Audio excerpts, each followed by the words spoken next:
नमस्कार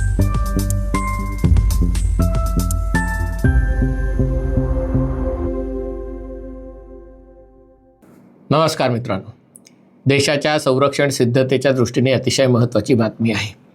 भारताचे हवाई दल प्रमुख air chief marshal AP Singh 4 दिवसाच्या फ्रान्सच्या दौऱ्यावर आहेत. फ्रान्समध्ये त्यांचं सगळ्यात मोठं डिफेन्स एक्सपो सुरू आहे आणि या दौऱ्याच्या पार्श्वभूमीवर भारताने फ्रान्सकडे 114 रफाल विमानांच्या खरेदीसाठी लेटर ऑफ रिक्वेस्ट सादर केलेलं आहे. लेटर ऑफ रिक्वेस्ट सादर करणं म्हणजे खरेदी प्रक्रियेला प्रारंभ झाल्याचं द्योतक आहे आणि त्यामुळे या बद्दलच्या सगळ्या चर्चांना की भारत रशियाकडनं Su-57 घेणार का, स्कॅन्डिनेव्हियन देश आहेत त्यांच्याकडनं ग्रिपेन किंवा युरोफायटर घेणार का, किंवा अमेरिका भारताला F-35 वगैरे देणार का, या सगळ्या चर्चांना पूर्णविराम मिळालेला आहे. भारत फ्रान्सकडनंच विमानं घेणार आहे. ऑलरेडी आपल्याकडे 36 विमानं आहेत रफाल आणि ही 114 आणि त्याच्यामध्ये भारतीय नौदलांनीही काही विमानं ऑर्डर केलेली आहेत. ते बघता भारताकडे 176 रफाल विमानं येणार आहेत. देशाच्या संरक्षण सिद्धतेच्या दृष्टीने हे अतिशय महत्त्वाची गोष्ट आहे. आता ही प्रक्रिया समजून घेणं आवश्यक आहे. भारत आणि फ्रान्स यांच्यामध्ये G2G म्हणजे गव्हर्नमेंट टू गव्हर्नमेंट ट्रान्झॅक्शनच्या अंतर्गत आपण ही विमानं खरेदी करणार आहोत आणि त्यामुळे जेव्हा लेटर ऑफ रिक्वेस्ट आपण त्यांना पाठवतो तेव्हा त्याच्यामध्ये पुढील तपशील, खालील तपशील त्याच्यामध्ये स्पष्टीकरण अपेक्षित असतं. ते फ्रान्स सरकारकडनं त्याचं उत्तर देईल की ही 114 विमानं जर भारताला घ्यायची आहेत, त्यातली आपली अशी अपेक्षा आहे की 24 विमानं फ्लाय अवे कंडिशनमध्ये म्हणजे फ्रान्समध्ये बनलेली 24 विमानं आपण घेऊ आणि उरलेली 90 विमानं आहेत ती भारतामध्ये निर्मित होतील. ही जी भारतात निर्मिलेली विमानं असतील त्यातली किमान 50% सामुग्री, म्हणजे 100 रुपयाचं विमान असेल तर 50 रुपयाची सामुग्री, स्पेअर पार्ट्स, वस्तू, सगळ्या गोष्टी भारतात बनलेल्या असतील, म्हणजे मेक इन इंडिया ही गोष्ट असेल. त्याचे काही महत्त्वाचे पार्ट्स म्हणजे एअरफ्रेम वगैरे या गोष्टींचं टेक्नॉलॉजी ट्रान्सफर त्याच्यामध्ये असेल, म्हणजे ते तंत्रज्ञान भारताला दिल्यावर भारताने पुढची विमानं म्हणजे जनरेशन 6 विमानं बनवायची असतील तर त्याच्यामध्ये या तंत्रज्ञानाचा वापर करता येऊ शकेल. त्याच्यामध्ये विमानाचे सुटे भाग, देखभाल, दुरुस्ती याबाबत माहिती असेल, कारण विमान जेव्हा तुम्ही घेता तेव्हा पुढच्या 30 ते 35 वर्षासाठी घेता आणि त्या विमानात अनेकदा देखभाल दुरुस्ती करावी लागते. नवीन शस्त्रास्त्र त्याच्यामध्ये लोड होतात.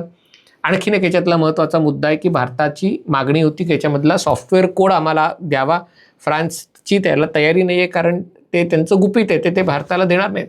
पण किमान त्याच्यामध्ये काही भारतीय क्षेपणास्त्र वापरता यावी. याच्यामध्ये ब्राह्मोस असेल की नाही माहिती नाही, कारण रशिया आणि फ्रान्स एकमेकांच्या विरोधात उभे ठाकलेले आहेत आणि त्यामुळे ब्राह्मोस असण्याची शक्यता कमी आहे. पण असलं तर ती खूप मोठी उपलब्धी असेल, पण नसलं तरी अस्त्र आणि इतर काही भारतीय क्षेपणास्त्र त्याच्यामध्ये त्याचा समावेश असेल. याचं कारण विमानांचा धंदा हा एका प्रकारे बंदूक विकली की बंदूक स्वस्तात विकता येते, पण काडतुसांमध्ये जर पैसे जास्त लावले तर मग तुम्हाला काही इलाज नसतो आणि त्यामुळे भारताचं असं म्हणणं आहे की विमानं आम्ही घेऊ, पण आमची क्षेपणास्त्र, आमची शस्त्रास्त्र त्याच्यामध्ये मोठ्या प्रमाणावर आम्हाला वापरायची आहेत. याच्यामध्ये किती वेळ लागेल विमानांची निर्मिती आणि ती कुठे बनवणार आणि ही जी भारतात जी गोष्ट बनणार आहे ती एका भारतीय कंपनीद्वारे बनणार आहेत. आता त्यामुळे राहुल गांधींचे कान टवकारले असतील.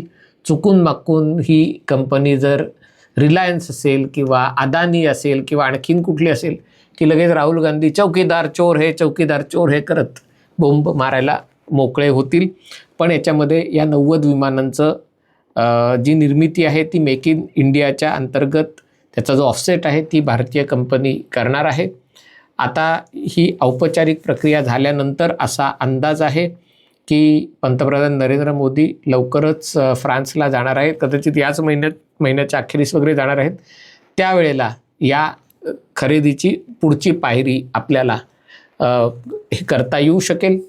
आज हा प्रश्न निर्माण होतो आहे की का गरज आहे आपल्याला रफालची, कारण आत्ता इराणच्या युद्धात आपण अगदी स्पष्टपणे बघू शकतो की इराणकडे तर F-14 म्हणजे 1970च्या दशकातली विमानं आहेत आणि अमेरिकेने ती वेचून सगळ्या इराणचं नौदल आणि हवाई दल उद्ध्वस्त केलं, तरी $10,000 किंवा $30,000 जे ड्रोन असतात त्याच्या साह्याने इराणनी अमेरिकेला एका प्रकारे सतावून ठेवलेलं आहे, जेरीस आणलेलं आहे.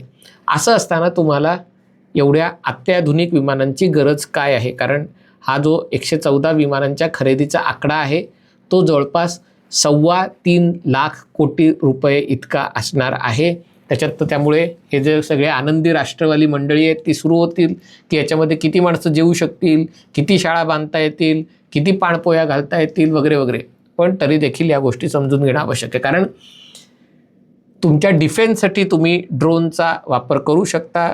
अटॅक ड्रोन्स उपयोगाचे असले तरी भारत काही हाराकिरी करणारा देश नाही आहे की कुठल्या, म्हणजे भारत काही दहशतवादी देश नाही की दुसऱ्या देशात कुठेही नागरी वस्तीवर ड्रोन हल्ले करून त्यांना सतावून ठेवू शकेल. आणि त्यामुळे अचूक लक्षवेध करण्यासाठी ड्रोनचा वापर आपण करूच. पण युद्धामध्ये एअर सुपेरियॉरिटी असणं आवश्यक आहे. एअर सुपेरियॉरिटी म्हणजे काय, तर आत्ता बघा इराणची सगळी हवाई हल्ले विरोधी यंत्रणा अमेरिका आणि इस्रायलने उद्ध्वस्त केलेली आहे. याचा अर्थ इराणच्या आकाशावर आता अमेरिका आणि इस्रायलचं नियंत्रण आहे. आणि त्यामुळे इराणमध्ये जेव्हा जिथे वाटेल तिथे हल्ला करण्याची ताकद आज इस्रायल आणि अमेरिकेमध्ये आहे. त्याला एअर सुपेरियॉरिटी म्हणतात. ग्राउंड अटॅक याच्यामुळे शक्य होणार आहे. याच्यामध्ये अण्वस्त्र वाहून नेण्याची क्षमता आहे. आणि या विमानांमध्ये अत्याधुनिक असली तरी त्याच्यामध्ये नवीन बदल करता येणं आपल्याला शक्य असणार आहे. फ्रान्स आणि भारताचे तेवढे चांगले संबंध आहेत. आता ही विमानं का घेणं आवश्यक आहे, तर जसे म्हटलं की जर चीन आणि पाकिस्तान दोन्ही आघाड्यांवर लढावं लागलं, काही वेळापूर्वी 3 आघाड्यांवर बांगलादेश विरुद्धही लढावं लागलं, अशी परिस्थिती बांगलादेश आता बऱ्यापैकी नियंत्रणात आहे. पण जर 2 आघाड्यांवर लढावं लागलं तर तुमच्याकडे 42 स्क्वाड्रन विमानं असणं आवश्यक आहे. आज आपल्याकडे 30 स्क्वाड्रनहून कमी विमानं आहेत. हे खरं आहे, ड्रोनचा वापर मोठ्या प्रमाणावर होणार आहे, इलेक्ट्रॉनिक वॉरफेअर मोठ्या प्रमाणावर चालणार आहे. पण तरी देखील किमान 42 स्क्वाड्रन विमानं असणं आवश्यक आहे. आत्तापर्यंत आपण काय केलं, आपलं बाजारातून चला एक सफरचंद या दुकानात घेतलं, ते संत्र तिकडनं घेतलं, एक केळं इकडनं घेतलं, अशा प्रकारच्या गोष्टी केलेल्या आहेत. आणि त्याच्यामुळे काय झालं की या देखभाल दुरुस्तीसाठी अनेक प्रकारचे स्पेअर पार्ट, शस्त्रास्त्र सगळं गुंतागुंतीचं होतं. आपल्याकडे ब्रिटिश विमानं आहेत, फ्रेंच विमानं आहेत, रशियन विमानं आहेत, आपली स्वतःची विमानं आहेत.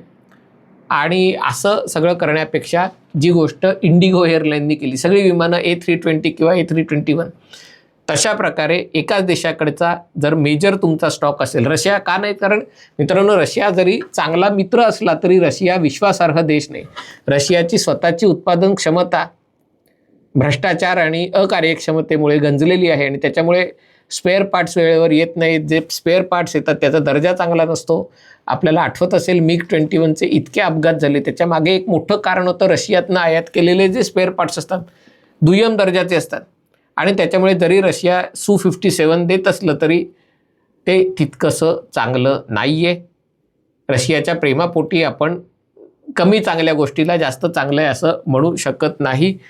आणि आता त्यामुळे आपल्याकडे मिराज, जाग्वार आणि रफाल ही सगळी एका प्रकारे फ्रेंच विमानं, हळूहळू रशियन विमानं जाऊन त्याच्या जागी फ्रेंच विमानं येणार आहेत. तेजस विमानं भारतीय निर्मिती असणार आहेत.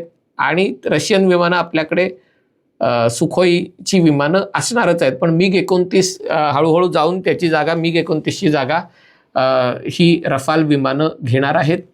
त्याची प्रक्रिया आपल्याला आठवत असेल UPA सरकारच्या काळात किती वर्ष काही झालं नाही, नुसती प्रक्रिया राबवत बसले.